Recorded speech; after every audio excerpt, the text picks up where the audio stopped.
안녕하세요. 똘똘한 부동산입니다. 오늘은 집주인, 임대인분들한테 꼭 필요한 내용으로 영상을 올려드립니다. 혹시 예전이라도 임차인들이 공과금 연체시키고 나가서 피해를 보신 적 없으신가요? 이런 피해를 보지 않기 위해서 오늘 영상 꼭 끝까지 봐주시기 바랍니다. 자, 시작합니다. 한전에 전기요금 분리과세라는 제도를 알고 계시나요? 임차인이나 기존 사용자가 전기요금을 미납시킨 상태로 퇴거했을 때 말이 좋아 퇴거지 그냥 도망간 거죠. 이런 경우 임대인이나 신규 사용자에게 불이익이 가지 않도록 하는 제도입니다. 많이들 모르고 계신 듯하여 영상을 만들어 봤습니다. 저도 얼마 전에 알았습니다. 먼저 임대차 계약에서 보증금이란 임대차 관계에서 생길 수 있는 임차인의 모든 채무를 담보하기 때문에 임대인들은 임차인들의 연체된 공과금도 보증금에서 공제하는 것이 보통인데요. 간혹 보면 임대인들이 매정하지 못한 부분도 있고 시기를 놓쳐서 연체된 월세로 인해서 보증금 다 까먹고 거기에 공과금도 미납되어 임대인이 대신 납부할 수도 없고 이러지도 저러지도 못하는 곤란한 상황들을 맞이하는 임대인분들을 종종 볼 수 있는데요. 이런 경우 임대인들이 울며 겨자 먹기로 임대인들이 부담하고 새로운 임차인을 들이는 게 현실입니다. 하지만 한국전력에서는 분리과세라는 제도가 있습니다. 이렇게 좋은 제도가 홍보가 안 돼서 많은 분들이 모르고 계시죠. 이 제도는 앞에 말씀드린 것처럼 임차인이 전기요금을 연체된 채로 지급한 능력이 없어 퇴거했을 때, 그리고 경매로 인해서 경락을 받고 건물에 인도를 받았는데 전기요금이 연체된 상태일 때 임대인이나 이후에 들어오는 신규 가입자에게 피해를 주지 않기 위한 제도입니다. 보통은 임차인들이 사업자 등록을 하고 전기요금 사용자 명의를 본인의 사업자 명의로 변경하여 소득 지출 증빙 자료로 사용하는 경우가 많은데요. 꽤 많은 분들이 임대인 명의로 되어 있는 상태로 사용한다던가 이미 떠난 기존 임차인 명의로 되어 있음에도 불구하고 변경 신청 없이 사용하는 경우가 벌어 있습니다. 이런 경우 전기의 사용은 실제 임차인이 사용하지만 차후 연체되었을 때 누가 연체하였느냐를 증명하는 절차가 필요하다고 하는데요. 제가 한전에 몇 가지 경우의 수를 가지고 질문을 하였습니다. 첫 번째, 전기를 임대인 명의로 임차인이 명의 변경 없이 사용하다가 연체를 하고 퇴거한 경우. 두 번째는 좀 복잡합니다. 말로만 설명드리면 이해가 안 갈 수 있으니 제가 물건을 좀 들겠습니다. 자, 두 번째 경우입니다. 두 번째는 갑이라는 임차인 명의로 사용하다가 을이라는 임차인으로 변경된 후 갑 명의의 전기를 을이 연체한 상태로 퇴거한 겁니다. 그럼 갑은 벌써 떠난 거겠죠? 이런 경우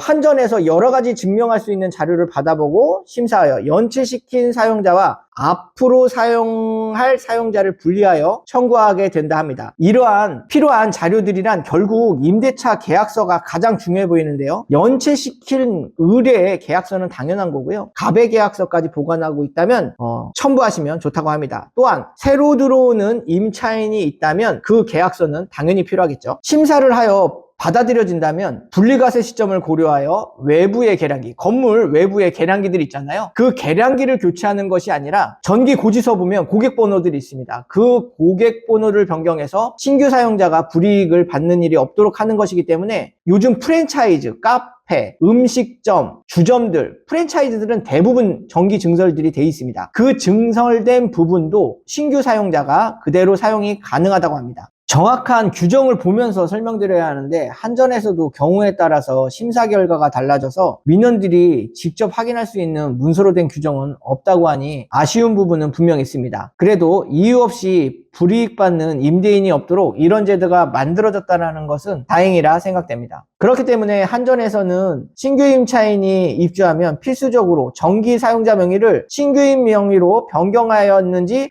확인이 필요하다 임대인들에게 당부하고 있습니다. 저희 공인중개사들은 물론 의무는 없지만 새로 입주하는 신규 임차인들의 공과금을 모른 채 할 수 없는 위치에 있다 보니 알고 있으면 많은 도움이 되는 정보라 생각됩니다. 마지막으로 한전 상담원의 안내를 들려드리면서 마치도록 하겠습니다. 감사합니다.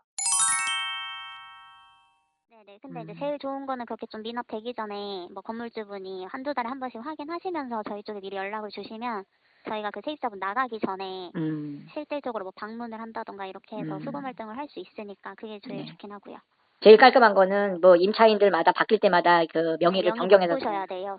네, 명의 바꾸셨는지 꼭 확인을 하라고 하거든요. 네네네. 네, 왜냐면은 뭐 명의 바꾼다고 하셔놓고 결국에 나가실 때까지 명의 안 바꾸시고 쓰시는 분들 많아요. 그런 분들 너무 많아요. 네, 네. 그러니까 그런 거는 그냥 저희 고객센터 전화하셔가지고 혹시 여기 명의 변경 되셨는지만 네네. 확인해달라고 하면 그 정도는 해주실 거거든요. 임대인이 직접 명의 변경도 가능한가요? 그거는 안 되실 아, 그건 안 거예요. 되고. 네. 네, 뭐 임대인분이 소유주가 동의를 해줘야 되는 부분이 있을 수는 있는데 네네. 기본적으로는 본인들이 명의 변경하셔야 돼요. 그래서 일반 주택용은 그냥 저희 고객센터 통해 가지고 전화로 녹취로 하시면 되시거든요. 그러니까 어렵 알겠습니다. 많으니까 네네. 네, 세입자분 항상 들어오시면은 일단 네네. 명의부터 꼭 바꾸라고 하시고 그 소유주분들한테도 이분들 명의 바꾸고 쓰는지 네네. 확인을 하라고 좀 해주셔야 돼요. 네네. 어떤 말씀인지 알겠습니다. 네, 아, 제가 네. 궁금한 게 이제 해결됐네요. 아, 네, 네, 알겠습니다. 감사합니다.